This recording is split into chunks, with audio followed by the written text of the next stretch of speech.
Hi guys, Steve Davis here, Stillwater Woodcraft.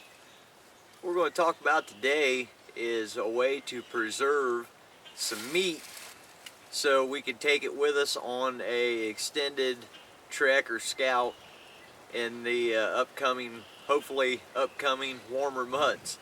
What I've got here is a piece of very nice cured bacon, okay? Now this bacon is going to last about 6 months before it starts turning bad on me. This is very easy to do, and a staple on the frontier will clear up until, times when refrigerators became a common thing. This is a way that meat was preserved. You can buy this bacon. Up here where I live, it's kind of hard to find sometimes. Down south, it's a little easier to find. You can order it. It's kind of expensive to order, but it's so easy to do yourself. I thought I would do a little video on how to do it. That way you can take some meat with you that you don't have to worry about spoiling in the warmer months. So while I'm getting the fire going so we can cook a piece of this, we'll head back to the house. I'll show you how to do this process. Okay, first step in our process here, we have half a side of fresh bacon. This bacon was running around this morning, and a good supply of salt. So all we're going to do is just take and coat this bacon a good coat of salt all over it. I'm going to make sure it's worked into every little nook and cranny on that. Start drying it out. We'll put it on there pretty thick. I cut this piece in half just to make it easier to work on. I'll put a little salt down the bottom of the container. Get the edges.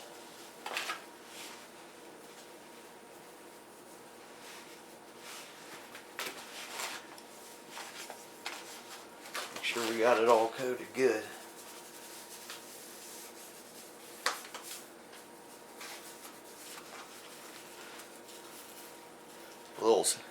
Little spots like that we need to make sure we get salt down in there.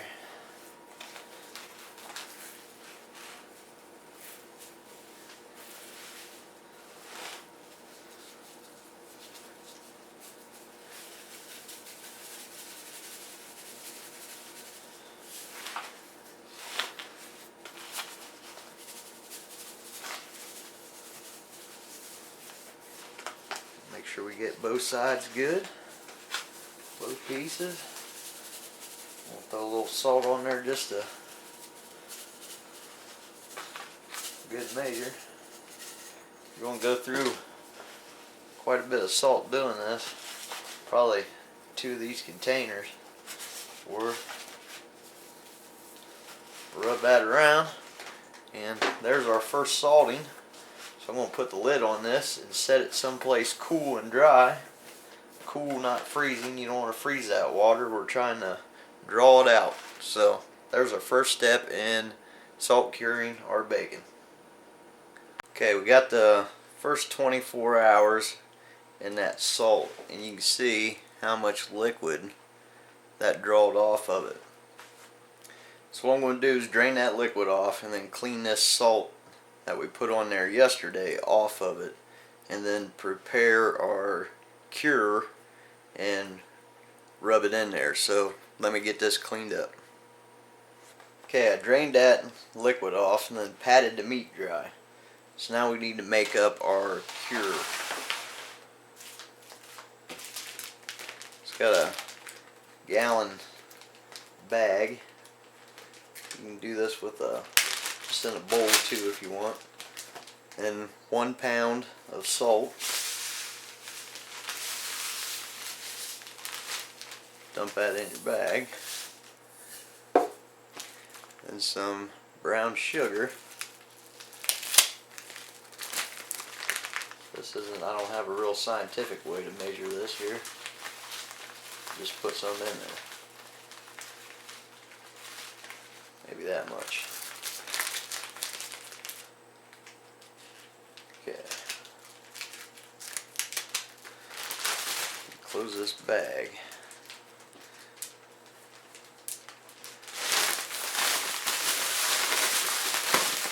Mix that all together real good.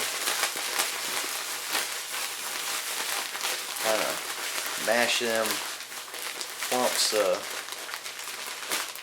brown sugar up.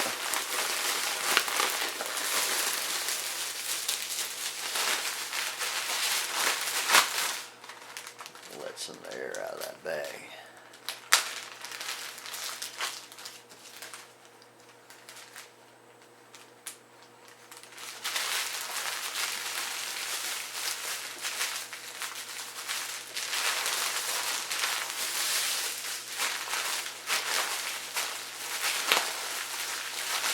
So you want to mix that up until you got all the clumps pretty much mashed up, and it'll be kind of a tan color now instead of just white.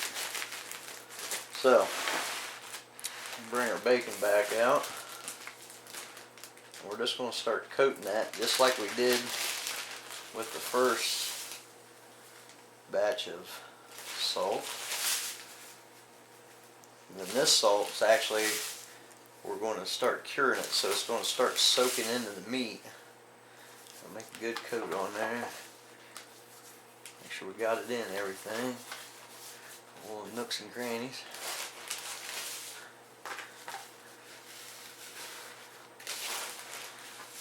Make sure you get the edges, the ends, anything like that that's got a little flap to it or something. You want to make sure you get it down in there. Up in here.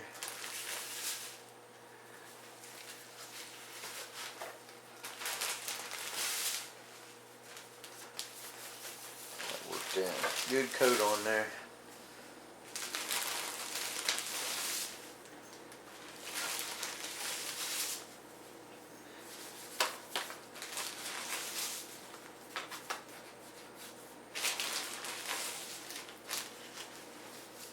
Get it rubbed in the ends. Get some spread out down there on the bottom.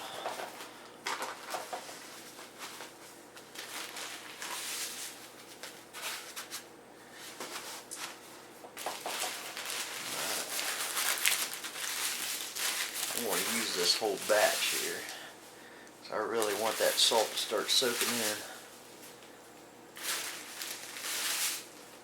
Plus this is going to draw out more moisture, so that's what we're trying to do, is remove the moisture.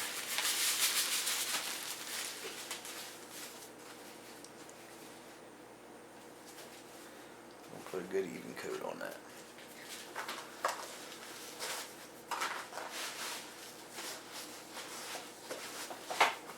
Make sure it's all coated good.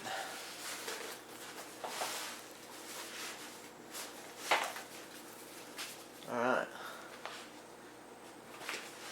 So we're going to put this back in your refrigerator or wherever you got a cool spot, and we're going to let it sit for 2 days this time, and then we're going to pull it out and basically do this whole process all over again.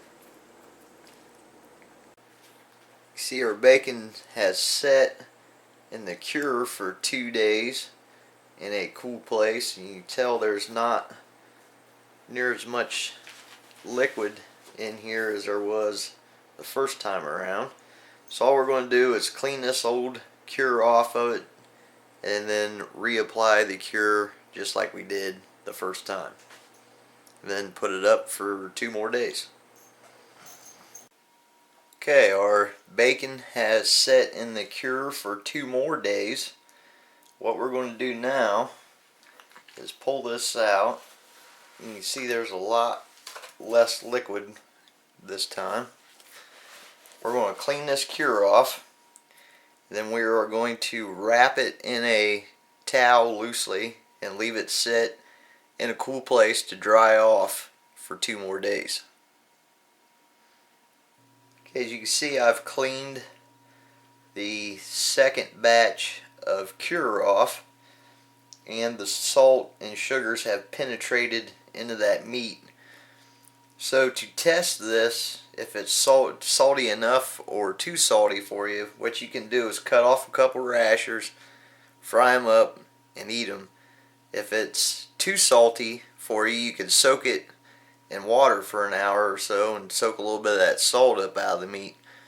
What you got to remember then is the salt is the preservative, so the less salt, the less it's going to last. The more salt, the longer it's going to last. So what I'm going to do now is just wrap these up in a cotton or a linen towel or something loosely, and then let them dry for 2 days, and then the next step would be either smoking them or going ahead and hanging them up if you don't want to smoke them. So we'll get these dried out. Okay, we've taken the dried the bacon for 2 days. It's starting to develop a rind on it. At this point, if it's going to go bad on you, it's probably going to smell funny. So look it over, make sure nothing's going on there. And what I'm going to do now is put it in my smoker for a couple hours. I'm going to use some apple wood to smoke it. You could use some hickory or something like that. You don't have to smoke it, but for me, I can't imagine not having bacon smoked. So I'm going to put this in the smoker for a couple hours, and then we'll get this hung up. This bacon has smoked for a couple hours in the smoker with some applewood chips. So now what we need to do is hang it up and let it cure for a couple weeks. First thing we're going to do is get some cotton string on a needle through one corner of your bacon here. String that string through there.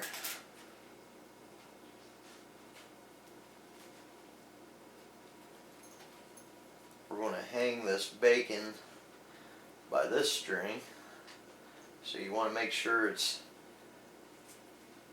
strong enough to hold it and in far enough it's not going to rip out. Okay, now what we're going to need to do is use a cloth bag or a piece of cloth to wrap this while it hangs to keep any kind of dust or flies or anything that might get on your bacon. What we're just going to do is slide this bacon inside the bag.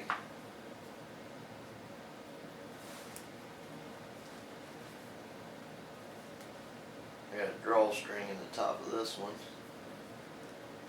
I'll tie that shut and then hang it by the string that's holding or through the bacon. That way this is loose on the bag, the bacon is not hanging in the bag, air can circulate around it. So we're going to hang this up in a cool, dry place for about 2 weeks. We're going to let it age. That's when the flavor's really going to improve and it's going to dry out and it'll be ready to store for up to 6 months. So we're going to hang this up. Every day or so we're going to check it out, give it the nose test, and make sure it's not turning nasty on us. And we'll get back to it here. Just take some patience and some time. Okay guys, hope that was easy to understand. It's a pretty simple process. It's so easy even I can do it. So our bacon has set for 2 weeks. Well, actually a little longer than that because the weather has not cooperated for this video. So this is how our bacon is going to come out, okay? Now I want you to notice there's a fine white coat of a mold on here. Okay, that mold is not a bad thing. That is actually, in cured meats, a sign of a good cure. So if you don't want that mold on there, all you gotta do is take a rag wetted with vinegar, wipe it off, and that mold will come off. So here's the time to see what we did. This end rasher we cut off here is going to be super salty because it's been salted from 3 sides. So I'm going to cut that off just super thin. Well, try to super thin. Okay, now we can see our meat. I hope you can see where our salt has sank into the meat, and the smoke that we did has gave it a color. So all I'm going to do just cut me off a couple rashers here.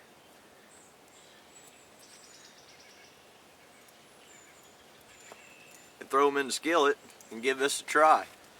Okay, now if you don't want this salt, it's going to be a little salty, okay? It's not overpowering salty, but you'll taste the salt. If you don't want that taste of salt, just take these rashers, throw them in a kettle of water or something for 20 minutes, half an hour, and a lot of that salt will come out, and then you fry it. Now what this salted meat is really good for is if you're making, say you got a bunch of nettles collected, okay, and you're going to process those greens to eat.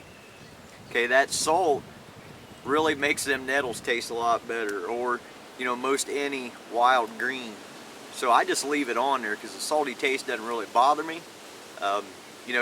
You're obviously going to want to drink some water, but you need to do that anyways.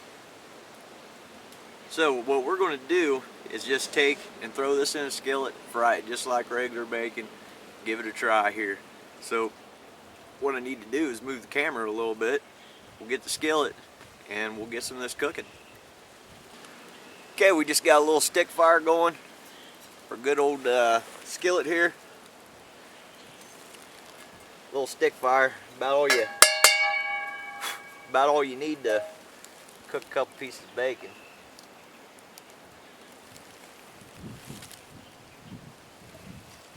We'll get this cooking here.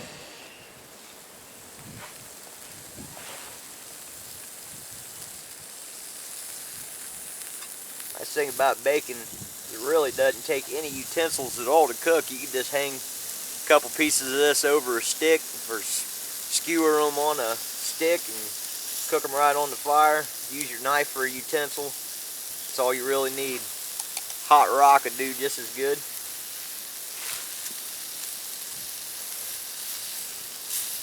Or you can smell that applewood smoke. You can see that fat that was cured is turning back clear now and cooking down in the grease just like bacon should. So that curing process, is really just going to preserve this meat. It's not going to change the characteristics of the way it cooks very much. I was hoping to cut them thin enough here that they cook pretty quick on video. That way I didn't have to sit here and ramble on video while I'm cooking a piece of bacon. These thin pieces here are really going to cook quick. Look at that.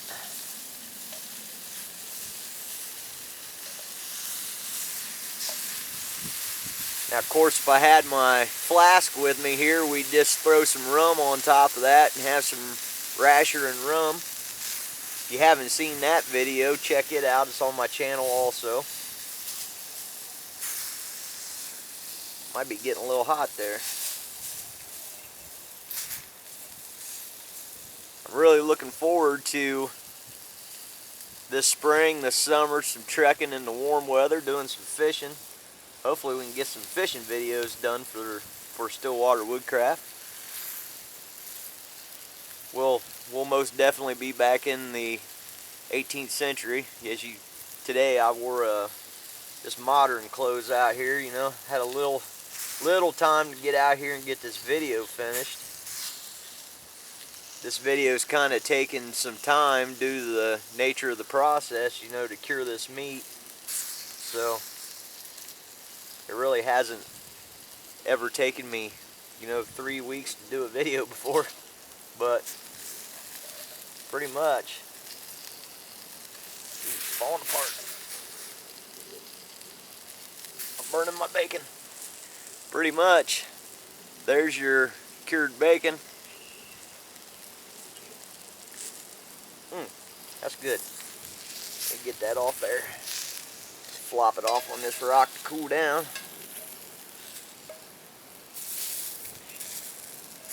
Maybe. There we go. Let that cool down, cool enough to get eaten. Like I said, if you had some greens, you could have thrown them right and wilted them in that bacon grease. My goodness, that'd be some good stuff.